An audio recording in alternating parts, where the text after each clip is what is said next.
everybody. Kelly, Kleinman, DealerShipNews.com, and we've got the new power couple in town. It's the N.A.D.A. 2020, and there's a lot of people who come in with updates. There's something new that they want to launch upon the automotive universe. Well, this is probably the most impressive one, easily, of the show.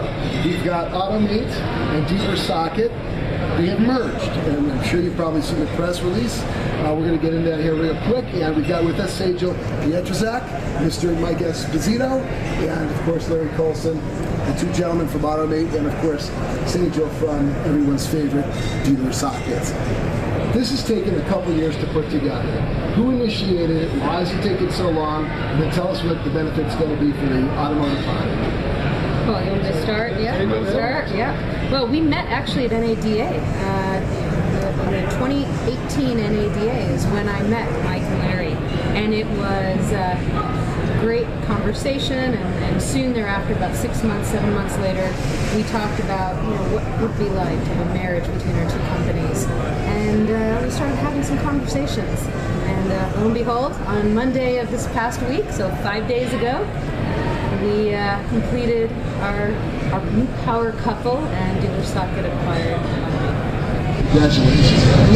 This is going to fill a vacuum out there, at least for your company. You're going to have a complete solution. Gentlemen, you've been working Automate for quite some time. I'm sure you're pretty happy with what's happened here. How is it going to benefit the two companies? I think that it's a great marriage because we have no overlapping products. DealerSocket it's a synergistic approach. They have products that fill gaps that we didn't have in our product. So now it's a full platform that the dealer can go to one. Dealers like to talk about one throat to choke. I want to buy from one customer because when all the problems happen, I want one throat to choke.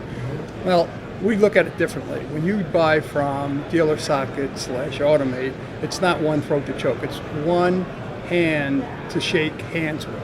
Okay, that we will keep the dealer happy because both companies have been known for their customer service, and we believe that in the DMS space we have the best customer service in the industry.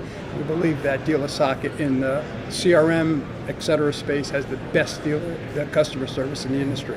So I think it means a lot to our customers and the DealerSocket customers that it's an entire platform they're going to be able to utilize. And so I'm just curious as to when someone approaches a company, either with a merge or a pure acquisition, as in this case, it's the initial conversation is always a little bit unusual, right?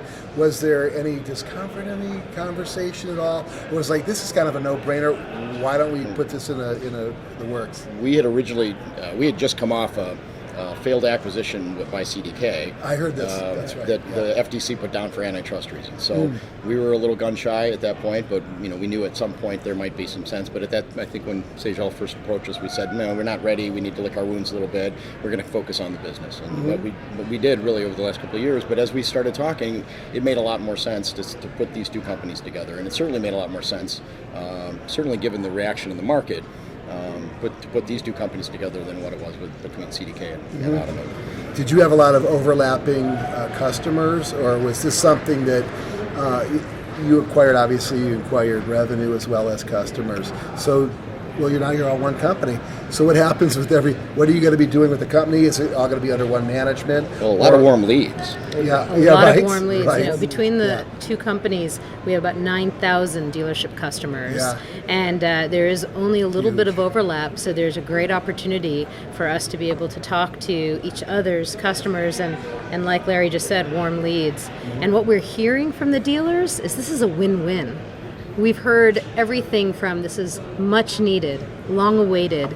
I mean, those are absolutely great sentiments that we're hearing from the market.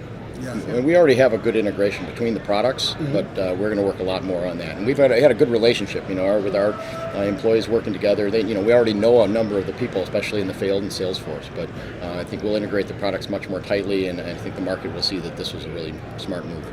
the competition is bumming out big time right now. I'm I quite would be. certain, right? Oh, yeah. I would be if I was them. Well, Just if they saw our Their, booth, their worst nightmare. Well, the morning that we doubt. announced it, I told our employees, Yeah. I said, imagine, you may be a little weirded out by this at first. It changes Yeah. tough, but imagine if you are our competitors, what would you feel like? Yeah. And they're all like, oh yeah, I would be nervous. Everyone's going to look to merge with somebody else strategically. I would assume. It's interesting. When we went, as Larry talked about, they failed acquiring us by CDK. The FTC basically said, to Larry, the FTC commissioner, right, Larry said, you really need somebody who is going to help you grow the company, not somebody like CDK. I think I'm paraphrasing. I think that their a little bit. phrase was, they're concerned, CDK, they were concerned that CDK would not move the company forward. And they I wouldn't say they begged, but they were more or less leading to an acquisition like this. And I think the amount of time that they took to approve it, CDK, they took 11 months to deny it, and they approved this in 15 days, which is the shortest amount of time that they can do. Yeah. So we were pleased by that. Yeah, that I can understand that with CDK and some of the things that they've been involved in. I don't want to talk badly about it, but let's face it, I could see that. Right? well, I'll Mendoza, say that Robs. across our products, Yes. we have had a number of innovations and enhancements that we're just excited to have launched here at N.A.D.A. Some of them have been 18 months in the making and are really going to make a big impact.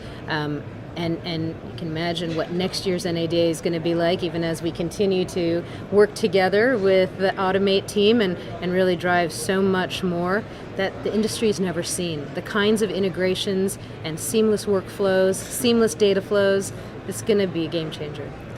We'll get more into that later. We're going to probably do a little bit more of a comprehensive podcast with Sajal. But until then, guys, thanks for joining us. Yeah. Very excited to see where this takes us for 2020. And I just wish you all the luck in the world. Thank you for having us. Thank you Kelly. for having Thank us. Props Thanks, to Kelly. you. Kelly Kleinman, DealerShipNews.com. Thank you.